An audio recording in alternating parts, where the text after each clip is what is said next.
వాక్యము యెహోవా స్వరం అంటే ఆయన స్వరం ఎలా ఉంటుంది, ఆయన స్వరం మనం ఎలా వినాలి అనే దాని మీద నేర్చుకుందాం. మరి అలాగే వాక్యం ముందు వెళ్ళేటప్పుడు మనం ప్రార్థన చేసుకుందాం. చిన్న ప్రార్థన చేసుకుందండి. మహాపరిశుద్ధుడైన దేవాన్ని స్తోత్రములు.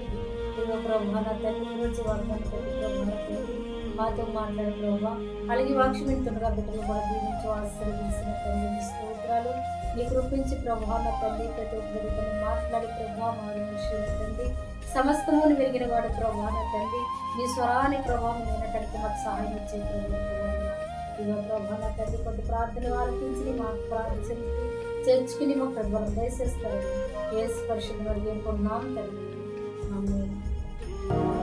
యెహోవా స్వరము అంటే దావీదు ఓ రోజు రాత్రి ఎక్కడికి కొండ ప్రాంతానికి ఉన్నాడు.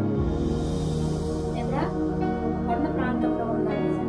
అక్కడ ఆకాశంలోని మేఘాలు, మబ్బులు ఇవన్నీ కమ్ముకు వస్తున్నాయన్నమాట. ఇవన్నీ కమ్ముకు వచ్చేసి కొంతసేపటికి ఉరుములు, మెరుపులు ఇవన్నీ పెద్ద తుఫాను వచ్చారు. ఈ కొండ ప్రాంతంలో ఉన్నప్పుడు దావీదు ఇవన్నీ చూస్తుండగా ఈ పెద్ద పెద్ద తుఫాన్లు వచ్చేసి పెద్ద పెద్ద ఇవన్నీ చెట్లు అన్నీ ఇరిగిపోతున్నాయన్నమాట. ఈ ఇరుగుపోవటము చూస్తున్నాడు, గమనిస్తున్నాడు. ఎవరో దావీదు. ఈ గమనించేటప్పుడు ఒక రోజు అనుకుంటున్నాడు, ఎన్ని పర్వతాలన్నీ కనిపించినట్లు అనిపిస్తుంది, సముద్రము అలలలా గర్జిస్తుంది ఏంటి అని అనుకుంటున్నాడు. దావీదు అనుకుంటున్నాడు, ఇవన్నీ సృష్టికర్త దేవుడు చేశాడు కదా, ఎంత అని దావీదు మనసులోని అనుకుంటున్నాడు. ఈ సృష్టికర్త అంతా దేవుడు చేశాడు కదా, ఇవన్నీ ఆయన చేసింది చూసాడు. ఈ ఇవన్నీ ఏంటి అని ఆయన అనుకుంటున్నాడు. మన జీవితం కూడా అంతే. మన జీవితంలో ఎన్నో కష్టాలు వస్తాయి, ఎన్నో తుఫాన్లు వస్తాయి, ఎన్నో ఒడిదుడుకులు వస్తాయి. అవన్నీ మనం ఎదుర్కొన్నప్పుడే ముందుకి సాగుతాం. ఎందుకంటే ఇవన్నీ ఎదుర్కోవాలి. ఆయన స్వరం కావాలంటే, మనం ఆ స్వరం వినాలంటే ఇవన్నీ ఎదుర్కొని ఆయన వైపు ఎప్పుడైతే వెళ్తామో, ఆయన స్వరం ఎప్పుడైతే వినపడతామని మనం ఎదురు చూస్తాం. అప్పుడు అనుకుంటున్నాడు, దేవుడు ఎంత గొప్పవాడు, సృష్టి అంతా చేశాడు, ఎంతకంటే గొప్పవాడు ఏంటి అని తన హృదయంలోని దావీదు అనుకుంటున్నాడు.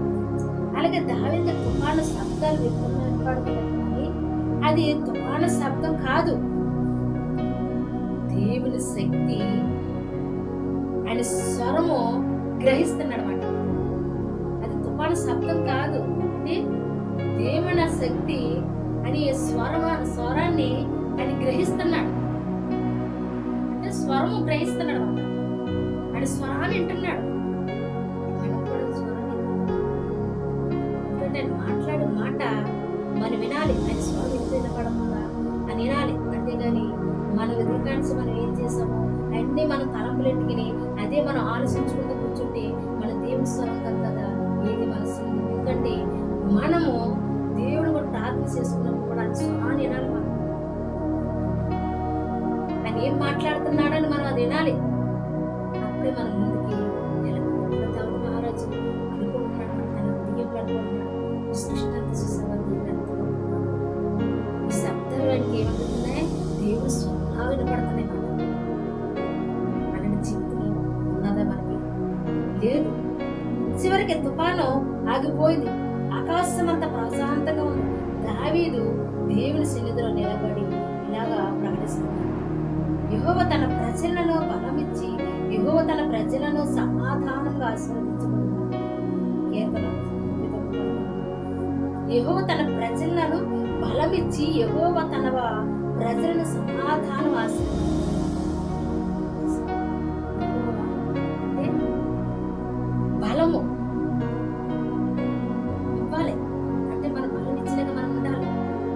ఆయన శక్తితో మనం ఉండాలి. ఆయన మన ఆశీర్వాదం పడాలంటే మనల్ని కనికరించాలి. అప్పుడే మనం ఆశీర్వాదం. అంటే కానీ మన ఇష్టం వచ్చినట్టు మనం తిరిగేసి మనం ఇష్టం వచ్చినట్టు మనం ఉంటే మళ్ళీ ఎవరు కాపాడరు. మనం అనుకుంటాం దేవుడు లేడు, ఎవరు లేడు, మన జీవితం మన ఇష్టం అని అనుకుంటాం. అది అంటున్నాడు, ఇటు తిను సుఖించు తాగును అని అంటున్నాడు. అంటే తిను సుఖించు తాగు ఎంజాయ్, కానీ ఈ రోజు నీ రాత్రి ప్రాణం అడిగితే నువ్వేం పట్టుకెళ్తావు? అవును, మనం పట్టుకెళ్ళేది లోకానికి ఏది లేదు, లోకంలో మనం సంపాదించేది ఏది లేదు. దేవుని పట్ల మనకు ఉండాలి, దేవుని పట్ల మనకు మహిమ ఉండాలి. అప్పుడే మనం ముందుకు సాగుతాం. ఎన్ని పెద్ద తుఫాన్లు వచ్చినా కానీ, ఎంత అల్లరి చర్యలు వచ్చినా కానీ, ఎంత కష్టం వచ్చినా కానీ, ఎంత బాధ వచ్చినా కానీ, ఎంత యాదన వచ్చినా కానీ మనం దేవుని పట్ల మనకు ఉండాలి. అప్పుడే మనం ముందుకు సాగుతాం. అందుకే దావీదు మహారాజు దేవునికి భయపడలేదు, శత్రువులతో వచ్చినా భయపడలేదు.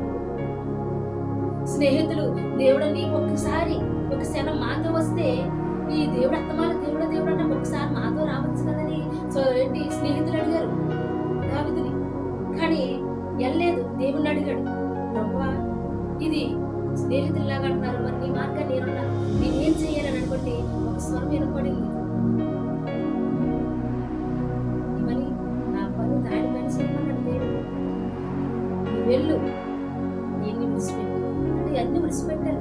దేవుడి బాటలు నడిచేటప్పుడు సమస్తం విడిచిపెట్టాలి, లోకాన్ని విడిచిపెట్టాలి, మన కుటుంబాన్ని విడిచిపెట్టాలి. అంటే కుటుంబాన్ని విడిచిపెట్టమని కాదు, కుటుంబాన్ని ప్రేమించాలి, కానీ దేవుడు సేవకి వెళ్ళేటప్పుడు సమస్తం విడిచిపెట్టేసి నువ్వు ఒంటరిగా ఎప్పుడైతే ఉన్నావో అప్పుడు దేవుడి సన్నిధిని నిజంగా నువ్వు ఎదగవు. ఎందుకంటే బంధువులుంటే నువ్వు దేవుడు ఎదగలేవు, స్నేహితులుంటే దేవుడు ఎదగలేవు, కుటుంబం కావాలనుకుంటే నువ్వు దేవుడు ఎదగలేవు.